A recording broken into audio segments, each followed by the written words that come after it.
Buenos días, buenas tardes, buenas noches. En este video vamos a dar toda la información y los detalles en relación a las noticias que han surgido en el mundo River durante estas últimas horas y vamos a hablar obviamente del duelo que va a estar disputando el elenco de Núñez dentro de un par de horas nada más en el estadio Ricardo Enrique Bocchini, Libertadores de América, frente a Independiente por la cuarta jornada de la zona B del torneo Clausura 2025. El equipo de Gallardo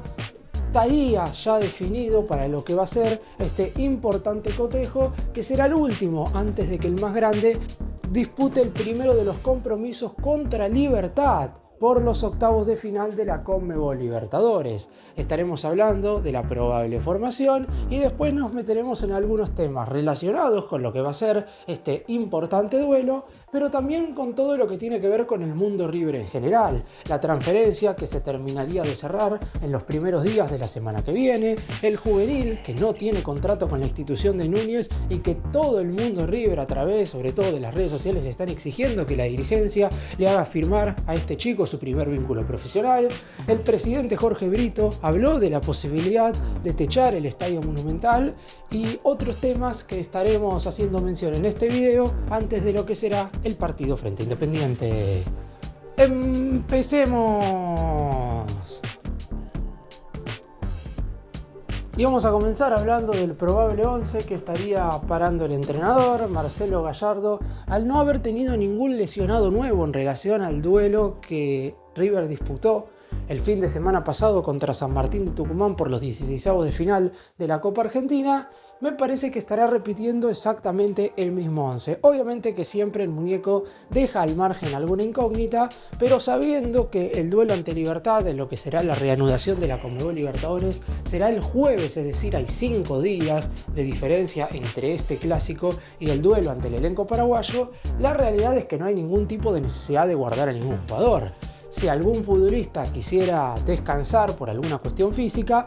el momento en el cual tendrían que bajar las cargas sería el duelo del siguiente fin de semana, el que River estará disputando contra Godoy Cruz en el estadio más monumental, que será el que se juegue entre medio de los dos compromisos frente al conjunto paraguayo.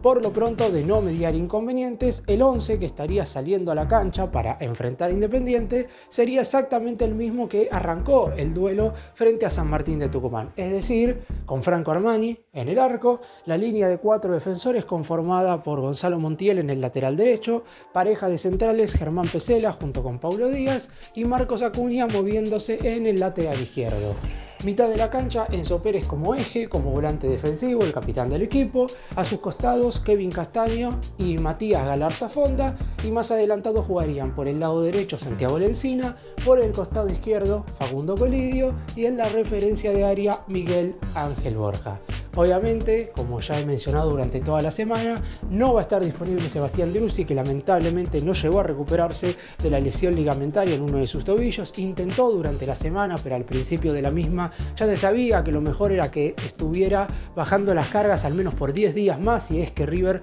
lo quiere para el partido ante Libertad, así que quedó rápidamente fuera de disposición para este duelo frente al Rojo. Y obviamente tampoco iban a estar disponibles ni Lucas Martínez Cuarta ni Maximiliano Salas, de quienes voy a estar hablando más adelante en este video, porque muchos quieren saber si van a estar o no el próximo jueves frente al elenco de Paraguay. En cuanto a los recuperados, voy a estar haciendo mención especial a Juan Carlos Portillo más adelante en este video. El que sí va a estar seguramente ocupando el lugar en el banco es Lautaro Rivero, que recibió la alta médica correspondiente de su desgarro y ya estará disponible para Gallardo. Nuevamente el muñeco va a poder contar con 2 zagueros en el banco de relevos. Por lo pronto, como mencioné, de no haber inconvenientes, se repetirá el mismo 11, teniendo en cuenta que si bien hay niveles que todavía tienen que mejorar, el entrenador quedó medianamente conforme con lo que fue el partido por Copa Argentina. Obviamente el rival será totalmente otro, más allá de que Independiente no arrancó bien esta segunda mitad del 2025, es un equipo para tener en cuenta y un clásico en el que siempre hay que dar lo mejor.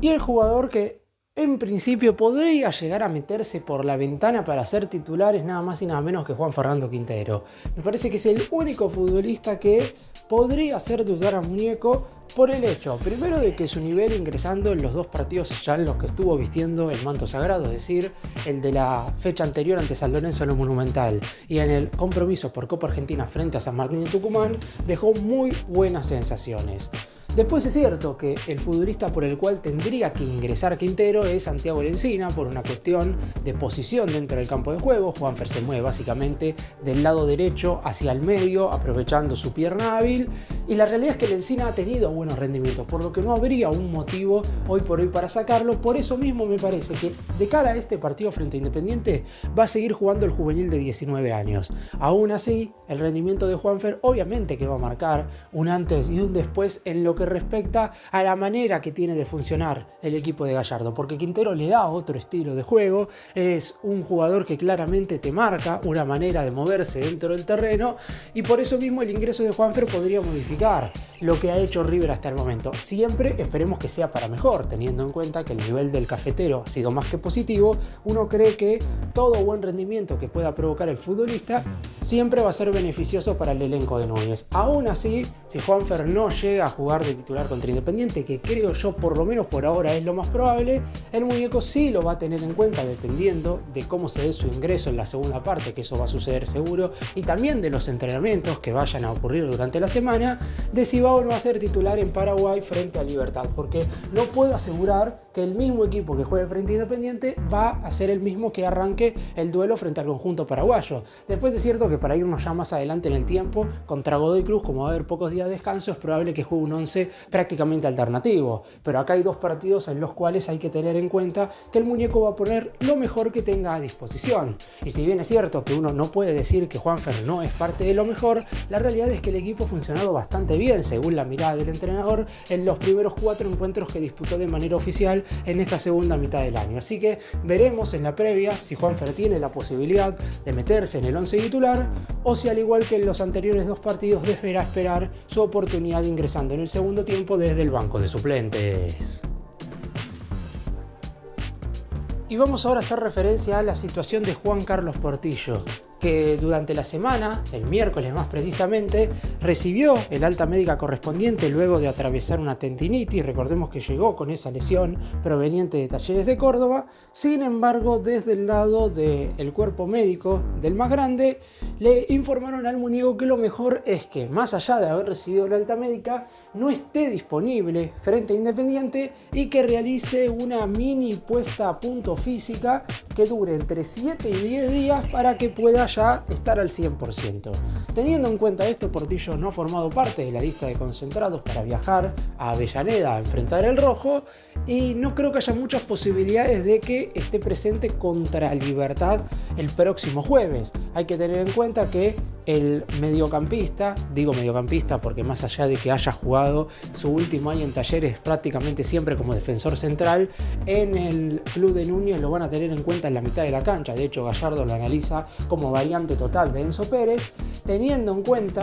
que forma parte de la lista de buena fe, es una de las 5 modificaciones. Hay que ver si el Muñeco lo sube o no al avión para enfrentar al equipo paraguayo. Por lo pronto, la idea es que no sume minutos hasta que sepan que está al 100% físicamente. No quieren arriesgarlo. La tendinitis es una lesión traicionera que en algunos casos puede restablecerse todo el tiempo, como ha sucedido por el caso de Maxi Mesa, que hasta tuvo que someterse a una tendinopatía antes de comenzar el semestre y recién estaría a disposición para volver a jugar a principios del mes de septiembre. O después, por ejemplo, hay otros casos como el de Facundo Colidio, que el año pasado también la sufrió, y al haber estado fuera de las canchas aproximadamente entre 10 y 14 días, después pudo volver a jugar como si nada y nunca volvió a sufrir una lesión de este estilo. Por eso es muy importante que un jugador pueda recuperarse el 100% de una tendinitis. Así que en el caso de Portillo, más allá de haber recibido la alta médica correspondiente, han decidido que no forme parte de este encuentro Independiente y recién habrá que esperar para verlo dentro del campo de juego el jueves ante Libertad o a más tardar el domingo contra Godoy Cruz. En uno de estos próximos 2 compromisos, el jugador proveniente del equipo cordobés ya estará a disposición del Muñeco. Si es contra Libertad, muy probablemente desde el banco de suplentes. Si es contra Godoy Cruz, como va a jugar un equipo alternativo, no descarto que hasta su debut en River pueda ser como titular.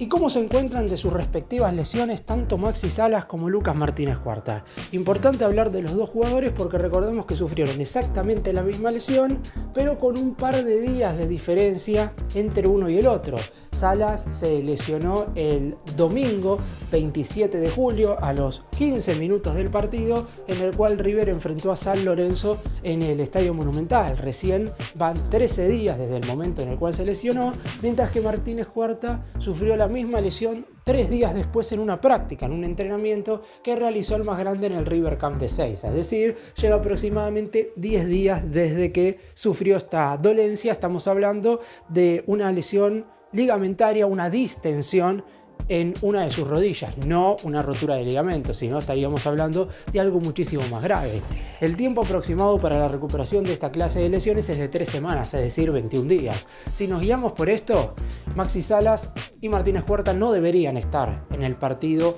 de ida contra Libertad en Paraguay. La realidad es que para el atacante se habrían cumplido alrededor de 17 días, mientras que para el defensor alrededor de 14, 2 semanas, una menos, del tiempo establecido por la mayoría de los médicos para que un jugador se termine de rehabilitar y ponerse al 100% luego de haber sufrido esta lesión. Aún así, Salas integra uno de los 5 cambios de la lista de buena fe para la Copa Libertadores, por lo que yo no quiero descartar que se suba al avión si es que lo ven bien en los entrenamientos de la próxima semana. Hay que tener en cuenta que este apuro también puede ser por el hecho de que Sebastián Driussi no ha terminado de recuperarse todavía de su lesión, y en ese caso Borja sería el único atacante para jugar frente al equipo paraguayo. Yo creo que Gallardo no tiene inconvenientes en que el cafetero sea titular por Copa Libertadores, más allá de que todos sabemos que su nivel es demasiado irregular y necesitamos que meta goles. La verdad es que quedó medianamente conforme luego de lo que fue su actuación ante San Martín de Tucumán. El problema es que no tenés más variantes, no hay más posibilidades. Y la verdad es que si no están para jugar contra Libertad, Gallardo no los va a arriesgar para jugar frente a Godoy Cruz en ese partido por el torneo doméstico, y para lo que es el duelo de vuelta, ya ahí el delantero sí debería estar a disposición con el alta médica, y en el defensor todavía habría una incógnita porque habrían pasado justo 22 días, uno más de los que tiene que atravesar un jugador para recuperarse de esta clase de lesiones, pero por lo pronto lo que se puede decir es que es muy difícil que ambos se suban al avión para viajar a Paraguay y enfrentar a Libertad el próximo jueves. Y la venta de Santiago Simón al fútbol mexicano se terminaría de confirmar en las primeras horas del día lunes. Por lo menos eso es lo que tiene establecido la dirigencia de River. Habrían llegado a un acuerdo con el Toluca de México para que el futbolista en cuestión sea transferido al conjunto de la CONCACAF y a partir de la próxima semana ya se pueda resolver todo lo hablado mediante papeles para que todos pongan sus respectivas firmas y de esa manera Simón no solamente sea transferido dejándole a River un beneficio económico producto de su venta, sino que además con la salida de Simón, como se está yendo al exterior luego de que el mercado de pases en nuestro país ya esté terminado, River va a tener la posibilidad de utilizar el cupo del mediocampista en incorporar a otro jugador hasta el 31 de agosto. Si River elimina a Libertad de Paraguay en los octavos de final de la Copa Libertadores, no descarto que este cupo sea utilizado y se traiga un futbolista más. En caso de que eso no suceda y lamentablemente River quede eliminado contra el elenco guaraní, no creo que se traigan más jugadores para únicamente disputar los torneos domésticos. Pero por lo pronto, volviendo a Santiago Simón y su venta al Toluca, River recibiría $2.800.000 por la venta del 50% del pase del jugador en cuestión y además se quedaría con un 30% de una futura venta en caso de que el Toluca en algún momento lo termine transfiriendo al fútbol europeo. Es verdad que el deseo del futbolista en un principio era irse a jugar al viejo continente, ya de manera inmediata hacia Europa. Sin embargo, el único ofrecimiento que llegó, producto de algún equipo del otro lado del mundo, fue del Elche de España, equipo que hoy milita en la segunda división del fútbol de ese país, pero esa propuesta era por un préstamo de una temporada y con una opción de compra de 3,5 millones de euros por la totalidad del pase. Si bien River no estaba tan a disgusto con el monto de la opción de compra, desde el más grande querían que esa opción se transformara en obligación y que más allá de transferir el 100% de la ficha de Simón, le dejaran al más grande un porcentaje también de una futura venta. Como eso no pasó y no se iba a llegar a un acuerdo con el Elche de España, decidieron desestimar la chance de que se vaya a ese club. Y la semana pasada, hace 7 días aproximadamente, apareció la alternativa del Toluca de México y la primera oferta dejó prácticamente convencidos a los dirigentes de River. Después necesitaban obviamente el ok del futbolista, que finalmente lo terminó dando, y ahora se espera que durante esta fin de semana, a más tardar el lunes, se termine de resolver todo.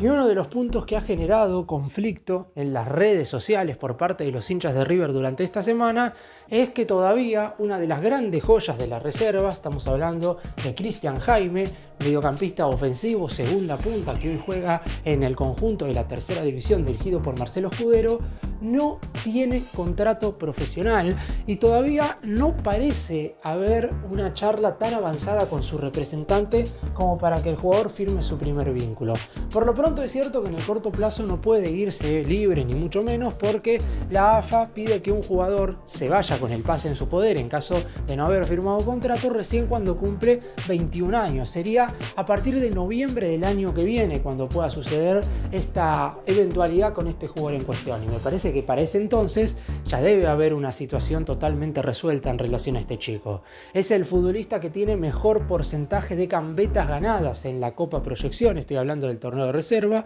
donde es cierto se han disputado tan solo 4 jornadas, River tiene 5 puntos de 12, producto de una victoria, 2 empates y una derrota, viene de igualar 0-0 ante Independiente en un duelo bastante discreto, jugado en condición de visitante, pero Cristian Jaime igual se ha desenvuelto de una manera extraordinaria en los primeros 4 partidos, siendo un futbolista muy funcional en la ofensiva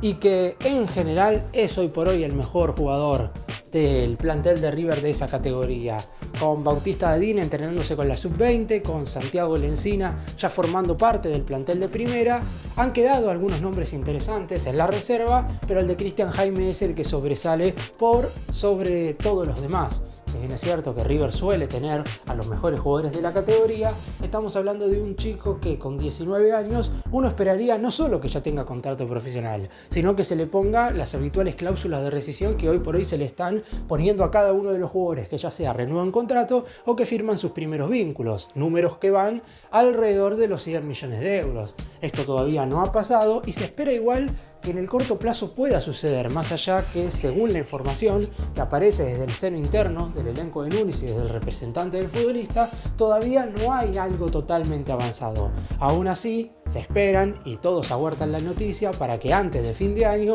Cristian Jaime pueda firmar su primer vínculo con la institución de Núñez. Y por último, Jorge Brito manifestó en las últimas horas algunas declaraciones en relación a la posibilidad de techar el Estadio Monumental, teniendo en cuenta que es algo que en el mundo River siempre está sobrevolando, porque la realidad es que parecería ser esa la última obra que le falta a la cancha más imponente del fútbol sudamericano para ya estar al nivel de las más importantes del fútbol europeo, porque después la realidad es que en relación a obras y a infraestructura, el Estadio Monumental es el más moderno de todo el fútbol sudamericano. El presidente y la máxima autoridad del más grande hasta fin de año, recordemos que el mandato de Jorge Brito finaliza en diciembre de este 2025 y ya a partir de la próxima comisión directiva no estará formando parte de la misma porque lleva 3 mandatos consecutivos formando parte de las comisiones directivas de River, teniendo en cuenta que en los 2 mandatos de Rodolfo D'Onofrio fue vicepresidente. Ahora le tocó por 4 años ser la máxima autoridad del club de Núñez, y en lo que respecta a obras, la realidad es que River ha hecho un avance más que interesante. Lo que mencionó puntualmente Brito en lo que respecta a techar el Monumental, manifestó que en primera medida se tienen que completar todas las obras que se están realizando actualmente. Hoy por hoy el principal objetivo es finalizar el nuevo predio que se está haciendo en la avenida Cantilo, aproximadamente a 1 kilómetro de la cancha más imponente del fútbol de Sudamérica, y a partir de ahí, que esto terminará aproximadamente a fin de año, verán cuáles son los pasos a seguir en relación a las siguientes obras. Uno de los puntos a destacar por los cuales quizás no hay tanto apuro para techar el Monumental es porque la FIFA ya no exige que el estadio que sea sede de un partido inaugural de Copa del Mundo, esto sucederá con el Monumental en 2030, tenga techo. Anteriormente, sí, todos los encuentros que recibían los primeros duelos de cada uno de los mundiales tenían que estar techados. Como esto no sucede ahora, ya no es necesario que el Monumental se teche de manera inmediata ni urgente. Pero por el lado de River obviamente que analizarán esa posibilidad. Además, existe la chance de que se pueda agregar unas nuevas filas entre la parte alta hoy de las plateas del Monumental y el techado, lo que generaría aproximadamente 10 lugares más para que la cancha de River alcance los 95.000 de capacidad total. Por el momento no hay nada avanzado. A partir del año que viene se podrán tomar decisiones en relación a analizar y evaluar cada uno de los proyectos. Para cerrar y hacer un breve resumen de todo lo que hablé en este video, obviamente haciendo hincapié en lo que va a ser el partido entre Independiente y River, que comenzará desde las 18:30 horas en el estadio del conjunto de Avellaneda. Armani, Montiel, Pesela, Paulo Díaz, Acuña, Enzo Pérez, Castaño, Galarza, Lencina, Borja y Colidio sería el 11 que planteará el muñeco para arrancar este segundo clásico consecutivo luego de lo que fue el empate en la anterior jornada ante San Lorenzo. Quintero podría ser la única duda, teniendo en cuenta que para el entrenador tuvo dos muy buenos ingresos en los últimos dos encuentros. Portillo, más allá de recibir el alta médica, no estará a disposición porque planean que haga una apuesta a punto física para ver si llega al partido ante Libertad. No estarían para ese encuentro ni Maxi Salas ni Lucas Martínez Cuarta, que todavía se encuentran recuperándose de sus respectivas lesiones. El lunes se terminaría de confirmar la venta de Santiago Simón al Toluca a cambio de $2.800.000. Cristian Jaime, figura de las reservas, no ha firmado todavía contrato profesional, pero se espera que finalmente ponga la firma en su primer vínculo antes de fin de año. Y Jorge Brito aclaró que hasta que no se terminen las actuales obras que se están llevando a cabo en el Monumental y sus adyacencias, por ahora no se piensa techar la cancha más imponente del fútbol sudamericano.